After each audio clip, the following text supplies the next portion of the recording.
बोलिए आदिनाथ भगवान की, संत शिरोमणि आचार्य गुरु और विद्यासागर जी महामुनि राज की, परम पूज्य परम उपकारी मुनि श्री ईश्वर प्रमाण सागर जी महाराज की। दोनों हाथ जोड़ेंगे और मेरे साथ में गुरुवर के चरणों में 3 बार नमोस्तु। जो भी जिस माध्यम से पारस चैनल, जिनवाणी चैनल, आदिनाथ चैनल आदि के माध्यम से जो इस कार्यक्रम को देख और सुन रहे हैं और यहाँ उपस्थित जनता जितनी है, सभी नमोस्तु करते हुए अपन आशीर्वाद पूज्य श्री से प्राप्त करेंगे।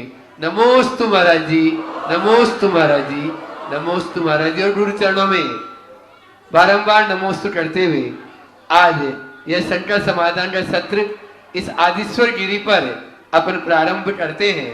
और प्रथम प्रश्न के लिए मैं बुला रहा हूं सिंग्रामपुर से सुषमा जैन, जो चुल्लक चिद्रूप सागर जी महाराज के परिवार से। वे अपना प्रश्न गुरु चरणों में करें। जिनका नाम बोलूं वे अपने स्थान में खड़े हो जाए ताकि वे अपना प्रश्न कर सके। और उसके बाद में दूसरा प्रश्न कर रहे हैं राहुल जी जैन, नोहटा। गुरुदेव नमोस्तु। गुरुदेव नौ कर्म को कैसे समझे? ओ बंधुओं, आज ये सुयोग नोहटा ग्राम में आने का हमें पहली बार हुआ। आदिश्वर गिरी का नाम हमेशा सुनते थे। माधव सागर जी महाराज जो हमारे ही साथी, उन्होंने इस क्षेत्र को विकसित करने के लिए बड़ा उत्तम पुरुषार्थ किया। आज यहाँ आने के बाद भगवान का दर्शन कर मन बड़ा गदगद हो गया। निश्चित ये मंदिर और ये भगवान इस बात का प्रमाण है कि कभी ये क्षेत्र हमारी संस्कृति का एक बहुत बड़ा केंद्र रहा होगा। जैसा मुझे जानकारी में आप लोगों ने बताया कि आज भी यहाँ जगह जगह जिनेंद्र भगवान प्रकट हो जाते हैं। ये इसके पूरा वैभव का एक श्रेष्ठ उदाहरण है। मुझे इस बात की बेहद प्रसन्नता है कि आज भी समाज में वैसी ही श्रद्धा भक्ति है और यहाँ छोटे से गांव में भी समाज की पर्याप्त संख्या है। आप लोगों की ऐसी ही भावना बनी रहे। हमारे लिए रास्ते तो अनेक थे, लेकिन यहाँ आने का मूल कारण आपके समाज के जो अध्यक्ष है उमेश भाई, इसका बड़ा आग्रह था। और क्योंकि आदिश्वर गिरी कभी आना नहीं हुआ, नोहटा कभी आना नहीं हुआ, तो हमने सोचा चलो इसी रास्ते को चुना जाए, दूसरे रास्ते को गौण करें। चूँकि समय अल्प है, इसलिए मैं अब चाह रहा हूँ कि शंका समाधान इसी समय अभी कर लिया जाए, तो एक पंथ दो काज आप लोगों को मिल जाएगा। क्योंकि मैं देखता हूँ सब जगह लोग चाहते हमें शंका समाधान का मौका मिले। तो आज मैंने एक फार्मूला निकाला, 2 सत्रों में शंका समाधान होगा। आधा अभी होगा और आधा अगले प्रवास में। तो चलिए, आपने जो पहला सवाल किया है, नो कर्म किसे कहते हैं, है ना? हाँ, नो कर्म क्या है समझो। जो कर्म का नौकर हो उसको बोलते हैं नौकर्म। क्या बोलते हैं? जिसके सहारे कर्म अपना फल देते हैं उसको नौकर्म कहते हैं। कर्म को अपना फल देने के लिए कोई आधार चाहिए, जैसे शरीर है, इंद्रियां, ये सब नौकर्म की श्रेणी में आते हैं। तो कर्म के अलावा हमारे द्वारा प्रयोग में आने वाले जितने भी परमाणु हैं वे सब नो कर्म के अंतर्गत आते हैं। शरीर, इंद्री, श्वास प्रश्वास, भाषा, चिंतन, इनके योग्य जितने भी परमाणु हैं वे सब नो कर्म कहलाते हैं। समझिए। चलिए अगला प्रश्न कर रहे हैं सीए ऋषभ जी जैन, अपने बीच में यहाँ पर उपस्थित है। ऋषभ जी अपना प्रश्न करें और उसके बाद में आदिश्वर गिरी के ही आपके गौरव भी है, ऐसे उमेश भाई तैयार रहेंगे। महाराज जी के चरणों में बारंबार नमोस्तु। महाराज जी, जब भी हम गिरते हैं तो पाप कर्म का उदय था, इसलिए गिर गए, पर जब हम गिरते हैं तो उसमें हमारी गलती होती है। थोड़ा सा महाराज जी इसको। गिरते हैं, पाप कर्म के उदय से गिरते हैं, और आपने कहा गिरते हैं तो अपनी ही गलती होती है। देखो, दो चीजें। गिरना क्या है? दो तरह से गिरना है, एक शरीर से गिरना और एक भावों से गिरना। शरीर से गिरना एक दुर्घटना हो सकती है, पर भावों से गिरना हमारा बड़ा पतन होता है। शरीर से गिरे व्यक्ति को उठने में ज़्यादा दिक्कत नहीं होती, भावों से गिरे हुए व्यक्ति का पतन बहुत गहरा होता है। शरीर से हम गिरेंगे तो धरती पर गिरेंगे, और भावों से गिरेंगे तो नरकों तक पहुंचेंगे। वो हमें बहुत दूर तक गिरा देते हैं। तो पहली कोशिश हमारी ये होनी चाहिए कि हमारे भावों में कोई पतन ना हो। आपने सवाल अलग संदर्भ में पूछा है कि हम भावों से गिरते हैं तो उसका कारण क्या है। भावों से गिरने के दो कारण, एक हमारा स्वयं का प्रमाद और दूसरा कर्म का उदय। मन में जब प्रमाद हावी होता है, हम निमित्तों से प्रभावित हो जाते हैं, हमारे भाव गिर जाते हैं। किसी ने कुछ कहा, हम उससे प्रभावित हुए, हमारे अंतरंग में प्रतिक्रिया उत्पन्न हुई, हमारे भाव गिर गए। अभी बहुत प्रसन्न मन से आप लोग शंका समाधान सुन रहे। इसी बीच आपको किसी ने कुछ कह दिया और आपको वो बात लग गई, तो आपका भाव जैसे वैसे ही रहेंगे कि गिर जाएंगे? हाँ? तो इसको किसने गिराया? आपके अपने प्रमाद ने। समझ गए? आपके प्रमाद ने गिराया। आप प्रभावित हो गए चीजों से, प्रतिक्रिया आपने वैसी दे दी, आपका पतन हो गया। तो ये प्रमादकृत पतन है। और दूसरा कर्म का उदय। कई बार अनचाहे में कर्म का ऐसा वेग आ जाता है जो हमारी भावधारा को नीचे ले आता है। पर हम अपनी प्रवृत्ति में देखें तो प्रवृत्ति में जितना भी पतन होता है उसमें प्रमाद की प्रमुखता होती है। जितना हम चीजों से प्रभावित होंगे, हमारे भाव उतने प्रभावित होंगे। अच्छे निमित्तों से भाव ऊपर चढ़ते हैं और बुरे निमित्तों से भाव नीचे गिरते हैं। इसलिए अपने भावों में स्थिरता रखना चाहते हैं तो निमित्तों से अप्रभावित रहने की कला विकसित कीजिए। मेरे भीतर का कर्म कैसा है वो मुझे पता नहीं, पर मुझे क्या कर्म करना है इसका हर पल पता रहना चाहिए। समझ गए? मुझे संभलना चाहिए, मेरे भावों में स्खलन ना हो, मेरे भावों में पतन ना हो।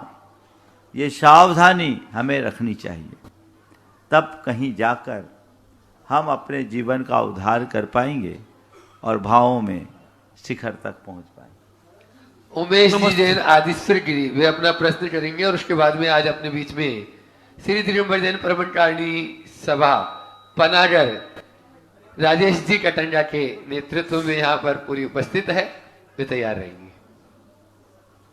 मुनिद्वय के चरणों में बारंबार नमोस्तु। महाराज श्री अहिल्या को राम मिले, आदिशर को प्रमा, हम सब पर कृपा करो, हो जाएं हम सब घनश्याम। आपसे एक आग्रह कि जब आप यहाँ से बस्ती की ओर चलेंगे तो यहाँ सामने आप और सभी लोग आदिश्वर गिरी के बनने वाले मंदिर का मॉडल रखा है, एक सेकंड आपकी नज़र उस पर जरूर हो जाए, ये आपसे बारंबार आग्रह। और गुरुदेव आदिश्वर गिरी बोलो ना, नोटा वालो समर्पित है गुरु जी को कि नहीं है? मैं कह रहा हूं कि सब कह रहे हैं, मैं कह रहा हूं कि सब कह रहे हैं, मैं कह रहा हूं कि सब कह रहे हैं। गुरुदेव अब सब में आपको उमेश दिख रहे होंगे। जल्दी करो। हाँ, गुरुदेव अब सब में आपको उमेश दिख रहे हैं। अब सब जैसा मैं हूं वैसे सब आपके लिए हैं। इस निवेदन के साथ दान तीर्थ की स्थापना हुई और धर्म रूपी रथ के लिए आप श्रावक हम श्रमण और आप श्रमण और हम श्रावकों को उपदेश मिला। लेकिन आज चौकों को लेकर के बहुत अव्यवस्थाएं, एकदम भीड़, क्रियाओं में कमी, साधु को क्या अनुकूल है क्या प्रतिकूल है, ये सारी व्यवस्थाएं बिगड़ रही हैं। इस सब पर आपका मार्गदर्शन करने की कृपा करें। अरे इसमें कितने ही मार्गदर्शन दो कोई फर्क नहीं पड़ता। हम तो इसको 23वां परिचय गिनते हैं। 22 परिचय है, सब तो है।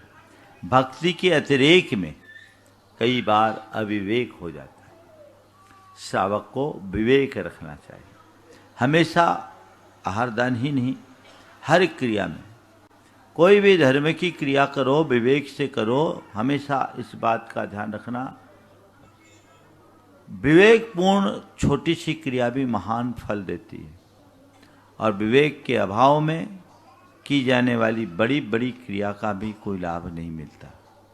इसलिए हमें अपने विवेक का प्रयोग करना चाहिए, अनुशासन का ध्यान रखना चाहिए। राजेश जी कटरंगा के नेतृत्व में पनागढ़ की पूरी कमेटी और उसके बाद में जैन छोटालाल जी केलावत गींडला परिवार के साथ में और उनके साथ में ही कांतिलाल जी भिंडर भी रहेंगे। परम पूज्य गुरुदेव के श्री चरणों में पनागढ़ जैन समाज का बारंबार नमोस्तु। परम पूज्य अनुसंधान सागर जी महाराज के श्री चरणों में बारंबार नमोस्तु। पूरे संघ के चरणों में यथायोग्य क्षामी। महाराज जी, पनागढ़ की कमेटी और पूरी समाज आपके श्री चरणों में सभी इच्छा से आई है कि आपकी चरण की रज पनागढ़ के सभी भक्तों को अपने माथे पर लगाने का अवसर मिले और आपके चरणों में बारंबार निवेदन है कि आपके चरण पनागढ़ होते हुए आगे बढ़े, ऐसी मंगल अभ्यर्थना। दूसरी बात महाराज जी, पनागढ़ या कह लें ये नोहटा का ये आदिश्वर गिरी और पनागढ़ का अच्छे क्षेत्र जहाँ थोड़ी समाजें हैं 100-200 घर की, उन समाजों के पास ये विरासत हमारे पूर्वजों से मिली है।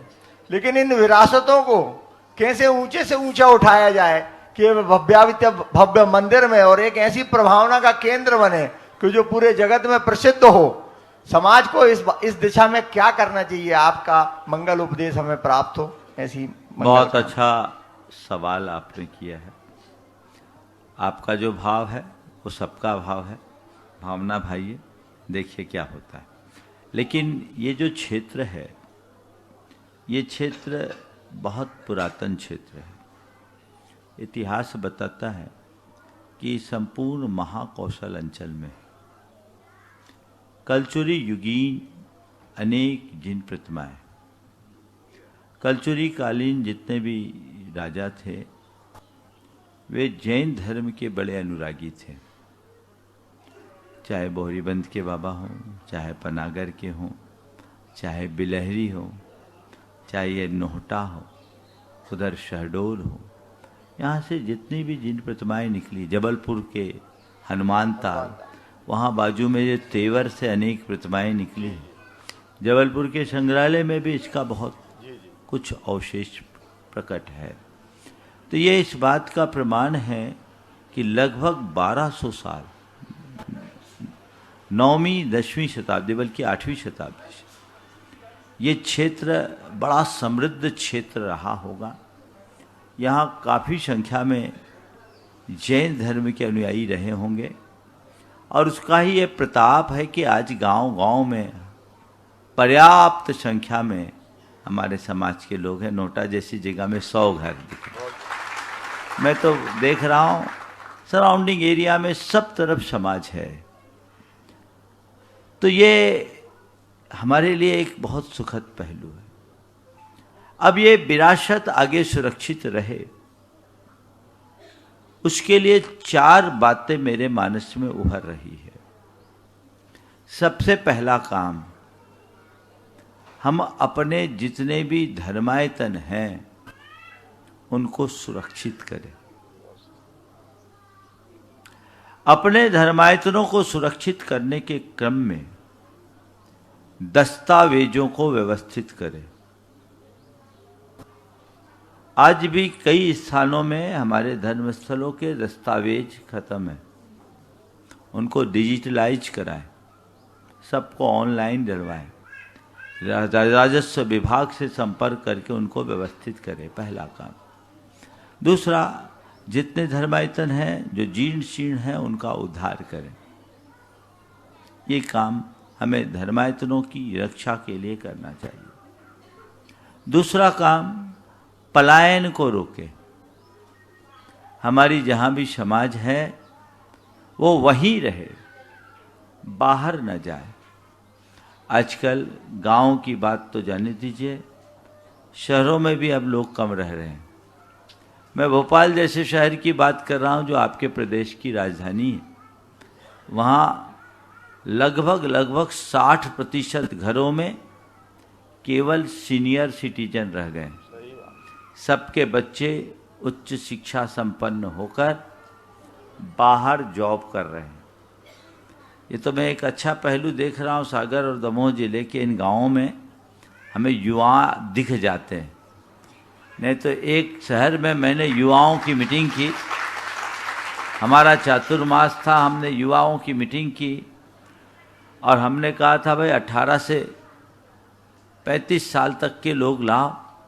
आप सुनकर के हंसोगे, करीब 150 लोग आए, जिसमें 18 से 35 साल में 18 से 25 साल के कुछ 5-6 थे, बाकी 55, 58, 60 साल के लोग आ गए। मैंने कहा भैया मैंने तो युवाओं को बुलाया। कहा महाराज जी आप हम लोगों को युवा मान लो। मैंने कहा क्या मतलब? बोले महाराज जी हमारे जितने भी युवा थे या तो पढ़ रहे हैं या जॉब कर रहे हैं, यहाँ हम ही लोग हैं जो उनकी संपत्ति संभाल रहे हैं। तो ये चीज़ें बहुत गलत संकेत कर रही है। 25 साल बाद 30 साल बाद जो जनरेशन यहाँ से चलेगी वो लौट के नहीं आएगी, अपने बाप दादाओं की संपत्ति बेचने आएगी बस, और कुछ नहीं होगी। तो हमारे धरोहर कहाँ जाएंगे?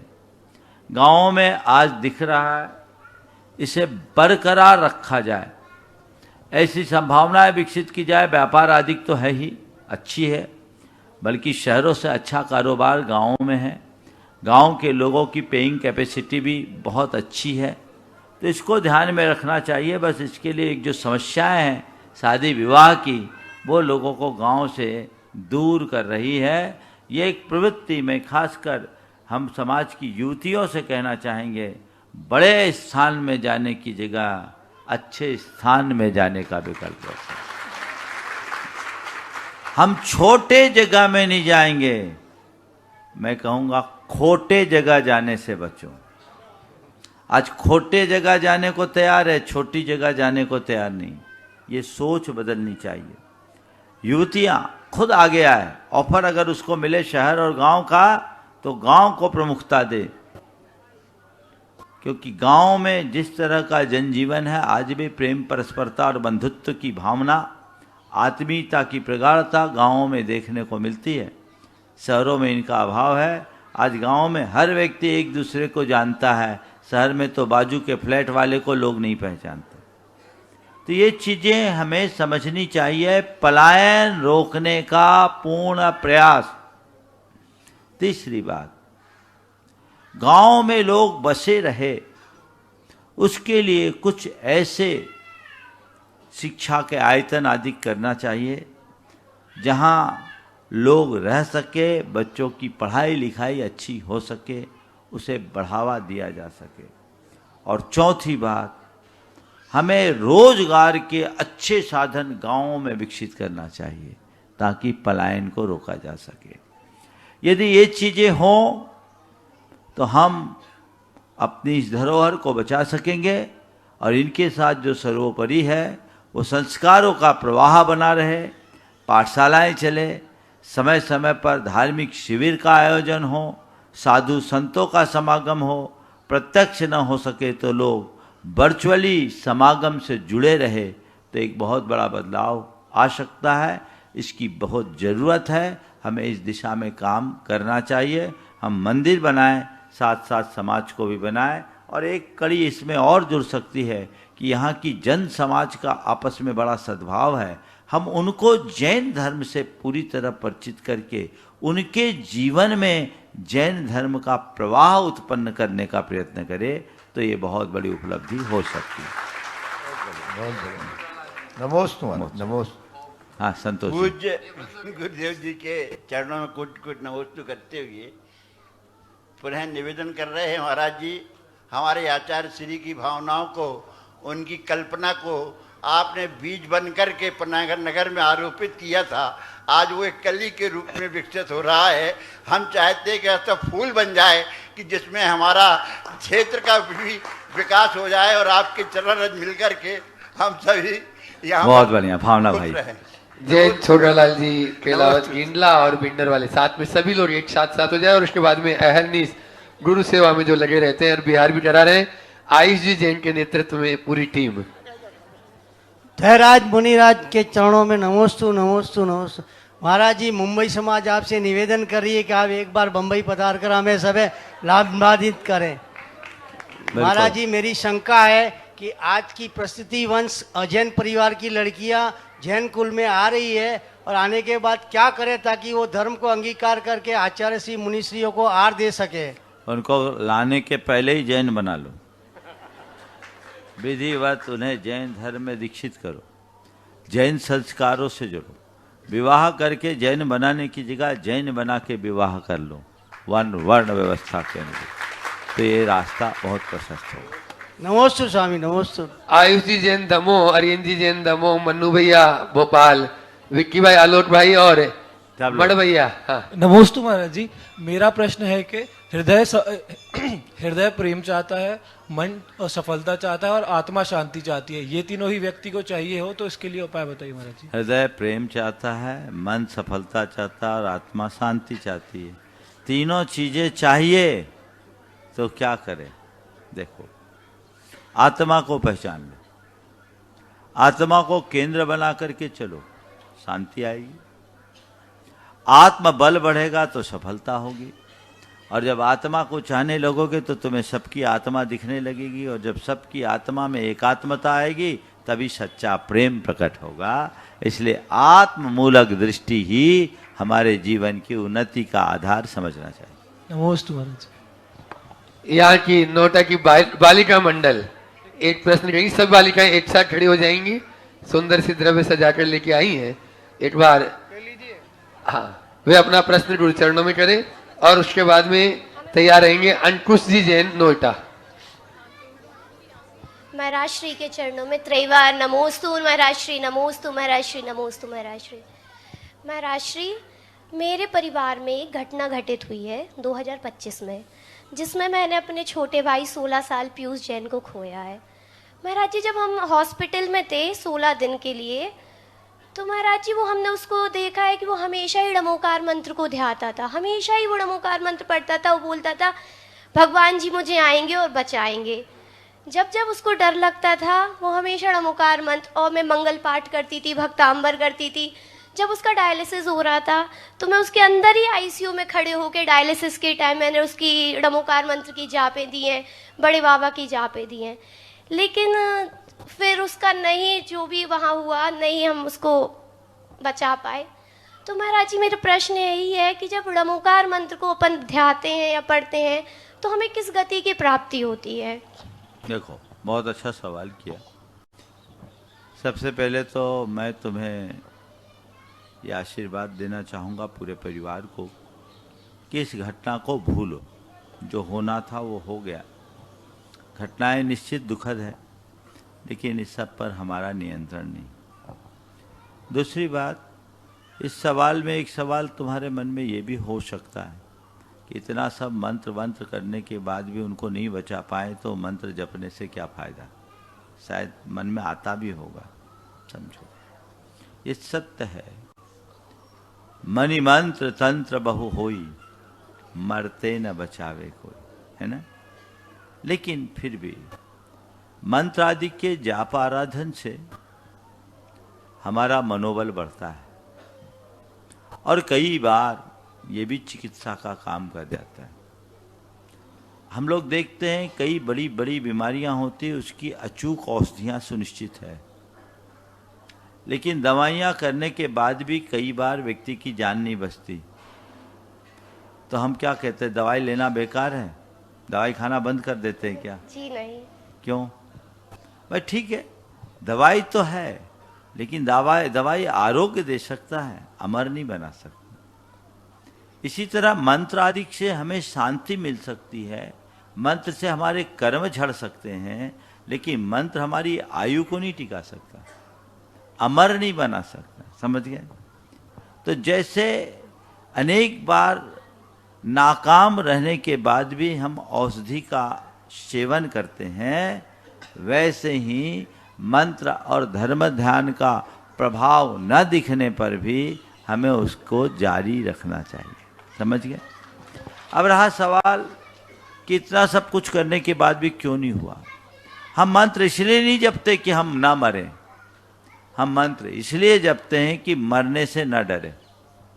हम लोगों तो बचपन में पढ़ाया गया ना, राजा राणा हाथन के असवार, मरना सबको एक दिन अपनी अपनी ये बार। सच है कि झूठ? सच है मैं। यही सच है।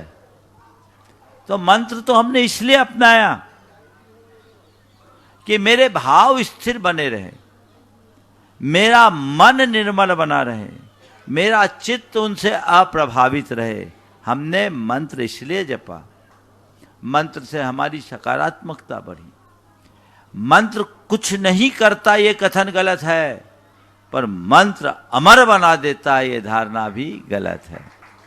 मंत्र मरने से नहीं बचाता, लेकिन मरने का डर मिटा देता है। समझ गए? तो डर से बचना भी एक बहुत बड़ी उपलब्धि है। ठीक है, मेरे हाथ में दवा और दुआ है, मैं दवा भी करूं दुआ भी करूं, लेकिन आयु पर किसी का नियंत्रण नहीं। समझ गई? तो जो होना है हो गया। उसने जो जाप आदि किया वो पुण्य अपने साथ लेकर के गया। मंत्र जपने से पुण्य तो है ना, तो वो जो पुण्य है वो उसके लिए काम में आएगा। उसके निमित्त से तुम लोगों ने जो जाप आदि किया वो पुण्य तुम्हारे काम में आएगा, निरर्थक नहीं जाएगा। ऐसा समझना चाहिए। एक प्रश्न और बालिका मंडली करना चाह रही, जल्दी करो। हाँ ठीक। अगला अंकुश जी जैन नोहटा तैयार हैं और शिल्पी जी जैन पूछा है? अबाना। हाँ, पूछो, बोलो। हाँ, अपना नाम बोल दो। हाँ,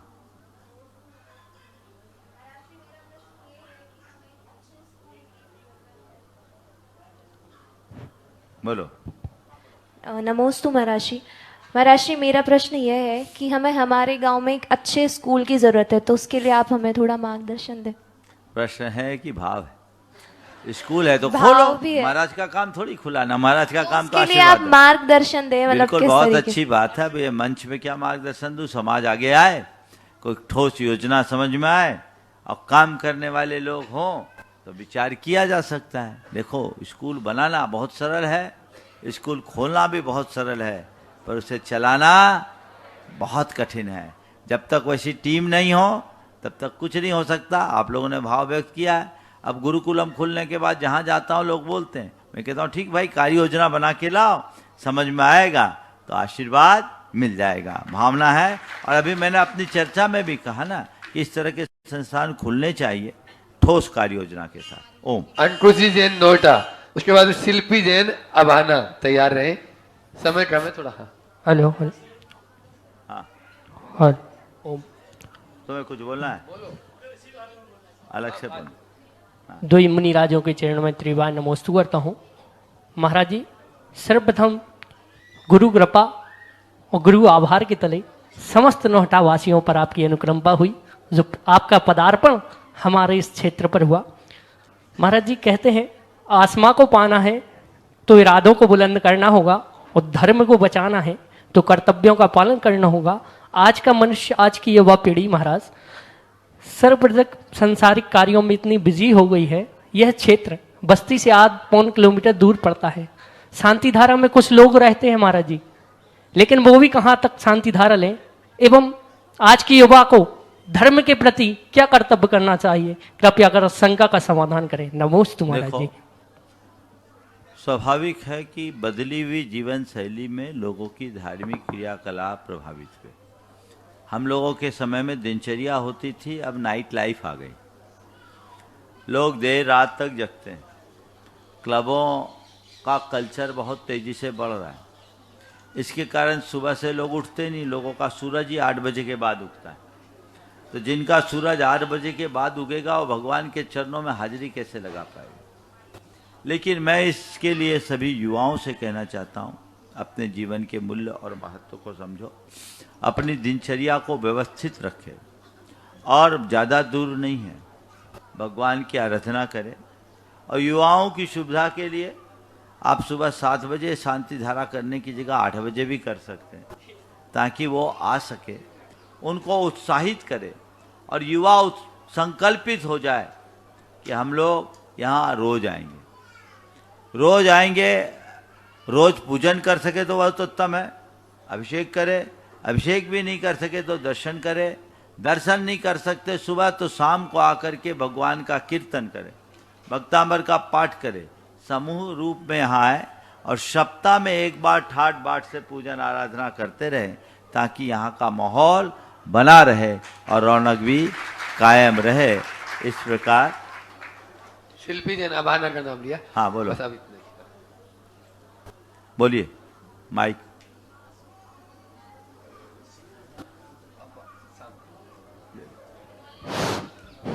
हाँ हाँ ठीक। दोनों मुनिराजों के श्री चरणों में त्रिवार नमोस्तु नमोस्तु नमोस्तु। मुनि श्री जी, हम सभी अभाना वासियों का ऐसा कब पुण्य आएगा कि आप सभी मुनि श्री एवं सासंग का अभाना में। बिल्कुल, ये नोटा अभाना तो लगा हुआ ही है। 5 किलोमीटर की दूरी कोई दूरी थोड़ी होती है। शहरों में तो एक कॉलोनी से दूसरी कॉलोनी 15 से 20 किलोमीटर दूर तक हो जाती है। इसलिए जब तक अभाना नहीं पहुंच रहे हैं तब तक इसी को अभाना पहुंचो मानो और कोई बहाना बना के आते रहो।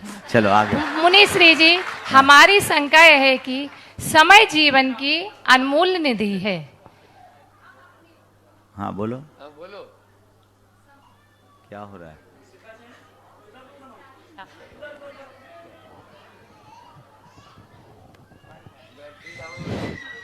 मुनि श्री जी, समय जीवन की अनमोल निधि है। हे मुनि श्री जी, हम अपने जीवन का सदुपयोग कैसे करें, कृपया मार्गदर्शन दीजिए। जीवन की दुर्लभता को पहचानो और संकल्पित हो जाओ। अपने जीवन की प्राथमिकताएं तय करो। समय की दुर्लभता नहीं है, कमी हमारी प्राथमिकताओं की। समय तो सबको बराबर मिलता है। 24 घंटे हमें मिलते हैं तो 24 घंटे उन लोगों को भी मिलते हैं जो आज सफलता के शिखर पर पहुंचे हैं। जो अपने 24 घंटों का सही उपयोग कर लेता वो आगे बढ़ जाते हैं और जो नहीं कर पाता वो अटक जाते हैं। अगर हमें सदुपयोग करना है तो प्राथमिकताएं निश्चित करें, वही सफलता देगी। ओम। आखिरी शिका जैन नोएडा, वो अपना प्रश्न करेंगे।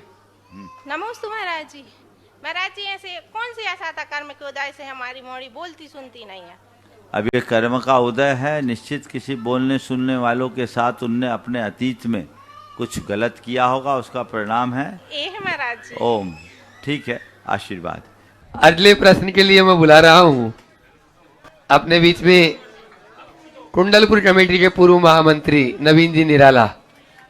वे अपना प्रश्न गुरु चरणों में करें। और उसके बाद में आज पूना से पूजा जी जैन यहाँ पर उपस्थित हैं, प्रामाणिक पाठशाला के कोऑर्डिनेटर। वे अपना प्रश्न करेंगे। ओ बोलो। परम पूज्य मुनिद्वय के चरणों में त्रैवार नमोस्तु। महाराज जी, मेरा प्रश्न है कि वर्तमान पूर्व के समय में जैन समाज का राजनीतिक उसमें सहभागिता बहुत अधिक रहती थी।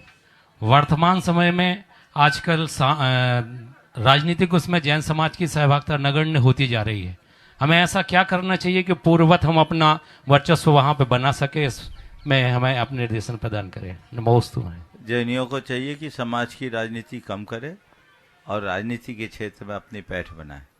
दुर्भाग्यपूर्ण यह है कि जैनियों की सारी शक्ति अपने समाज में ही लग रही। उससे दूर हो, सकारात्मकता को लेकर के चले, राजनीतिक इच्छा शक्ति जागृत करते हुए राजनीतिक प्रतिभा से संपन्न लोगों को प्रोत्साहित करना शुरू करें तो रास्ता खुले। हो नमोस्तु स्वामी, नमोस्तु। पूजा जी जैन पूना से अपने बीच में इधर प्रामाणिक पाठशाला की कोऑर्डिनेटर है। एक बार जोरदार ताली से, बहुत ही अहरनीस लगी रहती है प्रामाणिक पाठशालाओं को ऊंचाइयां देने के लिए। वे अपना प्रश्न गुरु चरणों में कर रहे हैं और उसके बाद में तैयार रहेंगे शैलेंद्र जी जैन पत्रकार जबेरा से अपने बीच में। नमोस्तु महाराज जी, नमोस्तु नमोस्तु नमोस्तु। शुल्लक जी के चरणों में इच्छामि इच्छामि इच्छामि। नमोस्तु महाराज जी, आज इस मन से कुछ प्रामाणिक पाठशाला के बारे में हम यहाँ से बताना चाहेंगे। जो आपके आशीर्वाद से प्रामाणिक पाठशाला चलती है वो ऑनलाइन और ऑफलाइन ऐसे दोनों मोड में चलती है। तो जो भी पाठशाला से ऑनलाइन जुड़ना चाहता है वो अपना रजिस्ट्रेशन करा सकता है। हर फ्राइडे रात को 8 बजे हमारे जो टीचर्स हैं वो क्लासेस लेते हैं, जिसमें शिशुशाला और कुमारशाला ऐसी दोनों क्लासेस लगती है। उसके बाद जो ऑफलाइन पाठशाला है, अगर आपके शहर में पाठशाला नहीं है, तो आप हमसे संपर्क कर सकते हैं। आपके टीचर्स को पूरा गाइडेंस दिया जाएगा, आपकी टीम फॉर्म की जाएगी, आपको बैनर्स भेजे जाएंगे, किताबें भेजी जाएंगी और पूरी पाठशाला 1 साल तक हमारे प्रामाणिक पाठशाला से संचालित रहेगी। तो जो भी इस मन से ये कार्यक्रम को सुन रहे हैं उन सभी को बताना चाहूंगी कि अभी अगर आप नहीं जुड़े हो तो नीचे दिए गए नंबर से आप संपर्क कर सकते हैं और हमारे साथ जुड़ सकते हैं। नंबर है 9263825947।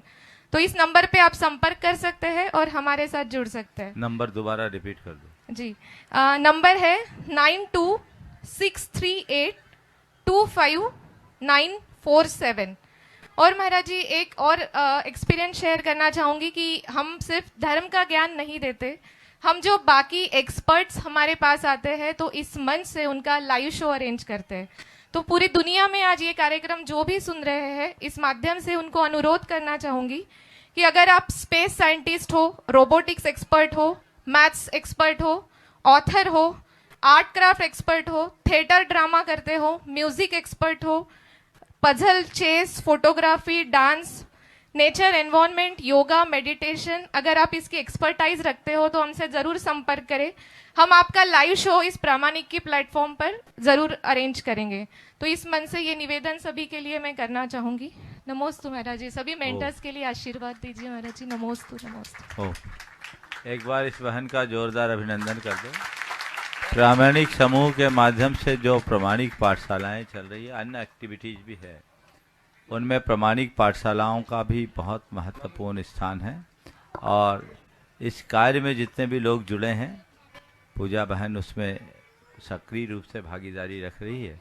मेरा सभी को आशीर्वाद है और मैं ये कहूँगा कि लोग अगर अपने बच्चों में अच्छे से संस्कार देना चाहते हैं तो वे प्रामाणिक पाठशाला से जुड़े।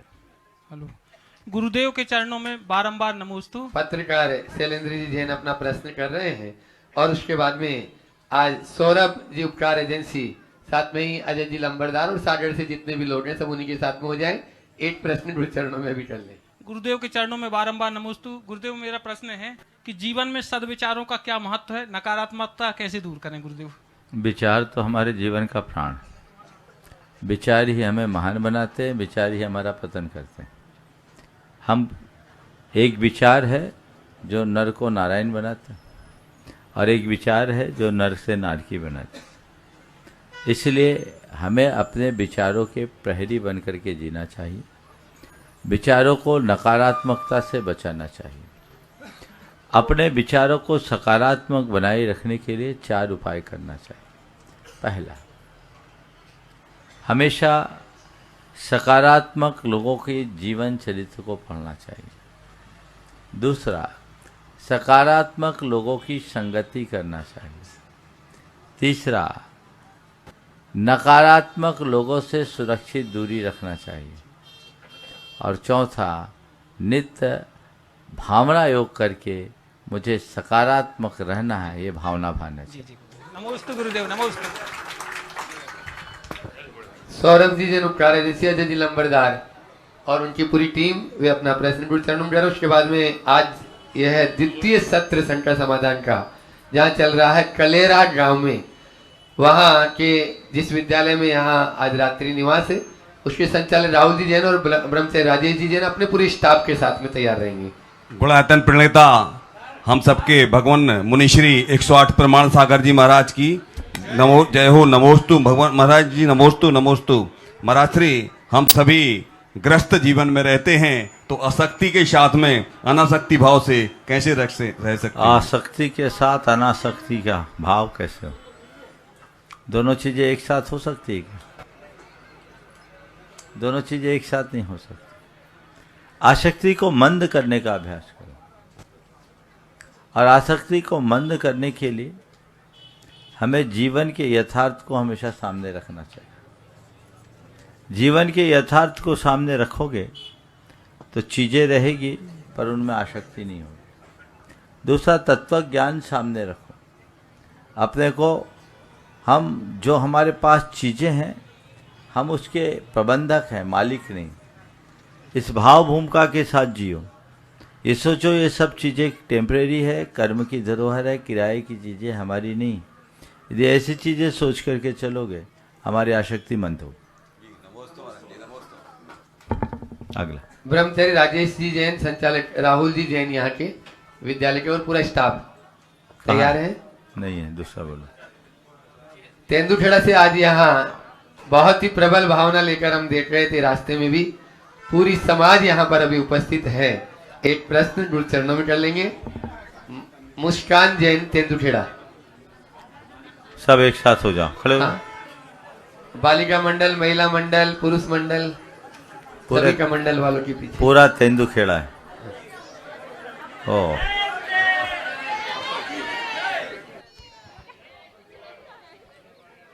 गुरुवर के चरणों में बारंबार नमोस्तु। नमोस्तु महाराज जी, नमोस्तु महाराज जी। आधी सभा तो तेंदुखेड़ा की। तेंदुखेड़ा में आपका आगमन जल्द से जल्द हो, इसी भावना के साथ तेंदुखेड़ा की समस्त जैन समाज की तरफ से आपके चरणों में बारंबार नमोस्तु नमोस्तु नमोस्तु। गुरुवर, मेरा प्रश्न यह है कि मोक्ष मार्ग में जाने के लिए बुरे कर्मों के साथ साथ अच्छे कर्मों का भी नाश करना होता है, ऐसा क्यों? देखिए, कर्म तो कर्म है। कर्म एक विजाती तत्व है, अच्छा हो या बुरा। जब तक कर्म है तब तक संसार, समझ गए? हम लोग जब दूध को मथते हैं ना, हाँ, तो जब मंथन करते हैं तो छाछ तो अलग करते हैं, नवनीत अलग करते हैं, उसके साथ जो नोनो होता है उसको भी निकालना पड़ता है कि नहीं निकालना पड़ता? न निकाले तो फिर क्या दूध घी शुद्ध बन पाएगा? तो आत्मा की पूर्ण शुद्धि के लिए सभी कर्मों का अंत करना जरूरी। नमोस्तु महाराज जी, नमोस्तु। हाँ, सभी लोग बैठ जाएं। और उसके बाद में अगला प्रश्न कर रहे हैं नीलेश जी जैन, अध्यक्ष पारसनाथ ट्रस्ट कमेटी कटंगी, समस्त कटंगी समाज के साथ में। ओ जब इरा गए नहीं, दूसरा। हाँ, चलो। उसके बाद में अगला प्रश्न कर रहे हैं ब्रह्मचारी सुनील भाई, वे अपना प्रश्न करें। और उसके बाद में चोपड़ा दिगंबर जैन समाज यहाँ पर उपस्थित है, तैयार रहेंगे एक प्रश्न के लिए। अध्यात्म शिरोमणि के राजहंस गुरुवर विद्यासागर जी महामुनिराज के सुयोग शिष्य भावना योग प्रणेता मुनिवर श्री प्रमाण सागर जी महामुनिराज एवं श्री मुनिश्री संधान सागर जी महाराज को मेरा अनंतों बार नमोस्तु, अनंतों बार नमोस्तु। मुनिवर, मेरी एक शंका यह है कि सम्यक दर्शन के 8 अंगों में एक वात्सल्य अंग होता है, जो है आज के समय में हम त्यागी वृत्तियों के अपने जीवन में से वह वात्सल्य अंग गिरता जा रहा है, तो इसे हम कैसे संभालें?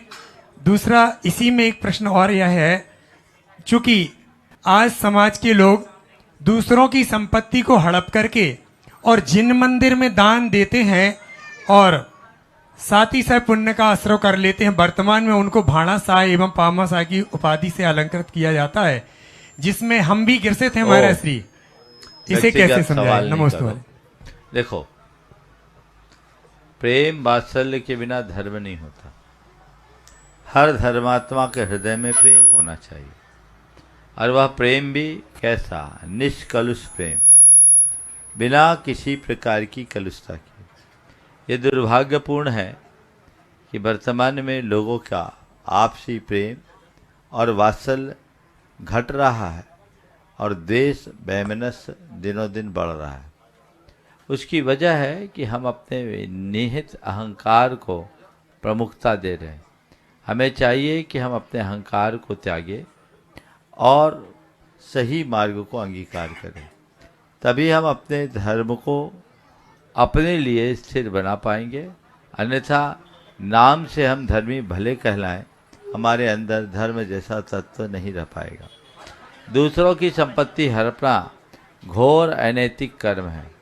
कभी भी किसी को भी दूसरों की संपत्ति हड़पना नहीं चाहिए, और दूसरों की संपत्ति हड़पने वाला दान देकर दानी भले कहला ले, लेकिन उसकी दुर्गति पक्की है।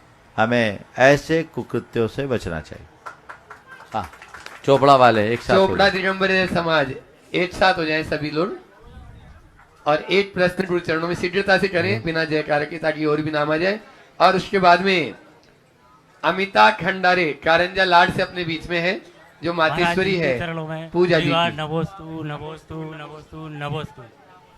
महाराज जी, मेरा प्रश्न यह है कि आज से 10 साल पहले एक नाले में महाराज जी एक खंडित मूर्ति प्राप्त हुई थी, तो उसकी अवहेलना ना हो तो हम लोग मंदिर जी में ले आए थे, और कुछ लोगों ने उसको नवीनीकरण करा के सुधरवा के मंदिर जी में रख दिया, और वो आग्नेय कोण में रखी है।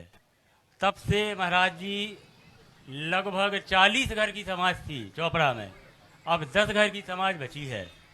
कुछ लोग उसका अभिषेक और चावल लावल भी चढ़ाते हैं। ओ देखो, 100 वर्ष से प्राचीन प्रतिमा थोड़ी बहुत खंडित भी हो तो वो पूज्य कहलाती है, थोड़ी बहुत खंडित भी हो तो भी वो पूजा के योग्य होती है।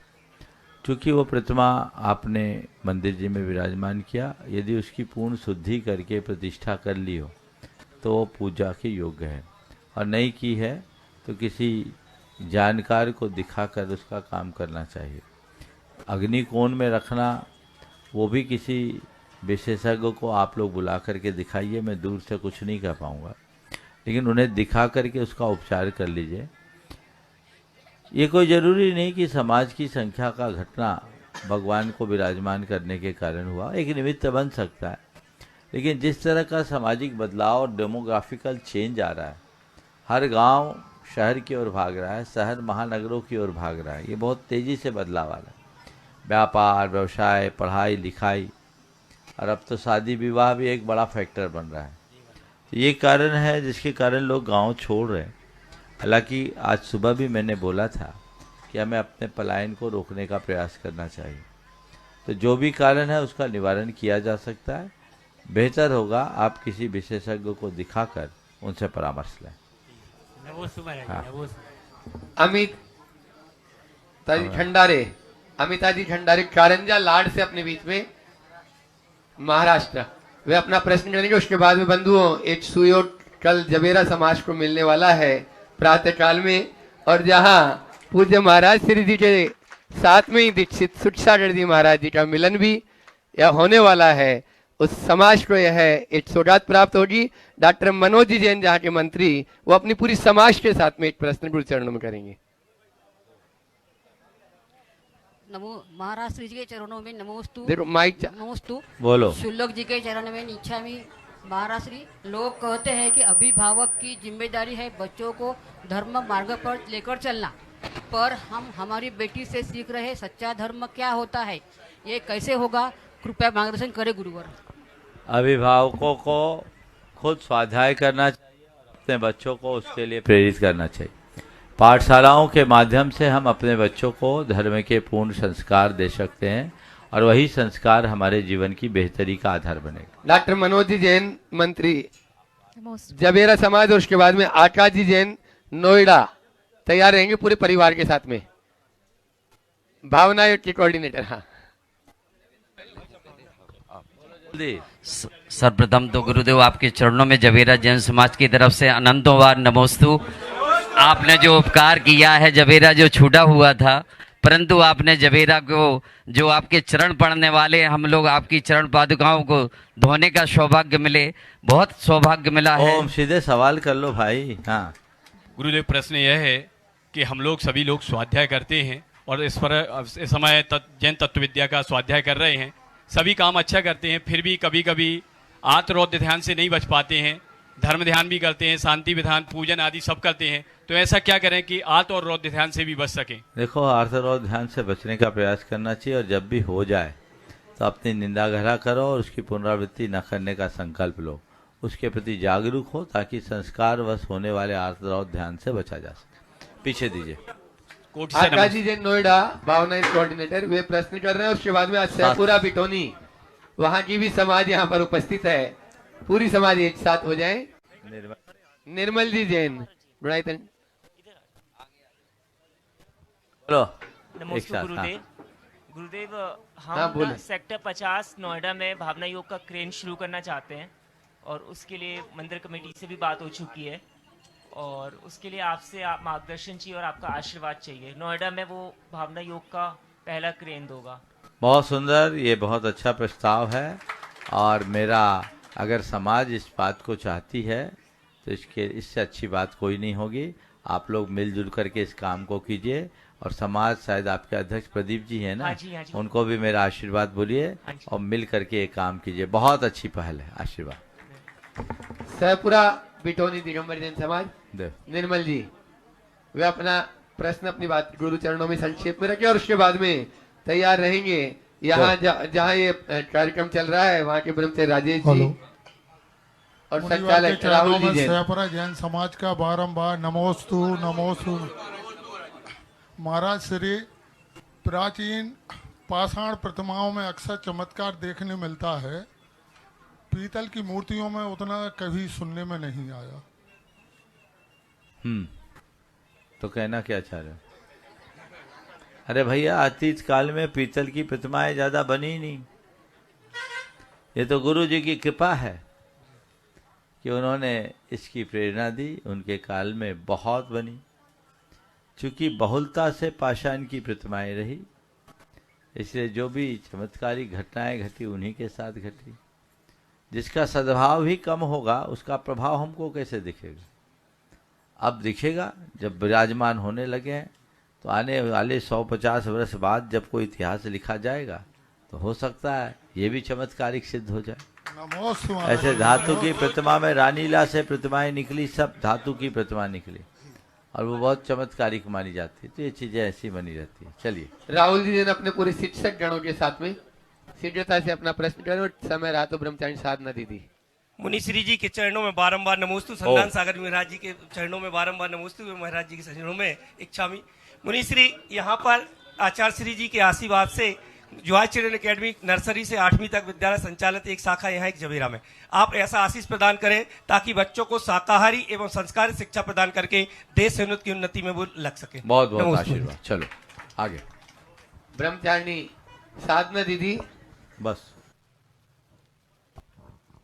गुरुदेव के चरणों में कोटिशय नमोस्तु नमोस्तु नमोस्तु। छुल्लक महाराज जी के चरणों में इच्छामी इच्छामी इच्छामी। महाराज जी, मेरी जिज्ञासा है कि ये संसारी प्राणी इस संसार रूपी चक्र में घूम रहा है, लेकिन कभी उसको ये बोध क्यों नहीं होता कि हमें इस संसार से एक दिन जाना है, तो उसके पहले कुछ हम ऐसी तैयारी कर लें कि इस संसार चक्र से हमें मुक्ति मिल सके। इसी को कहते मोह माया।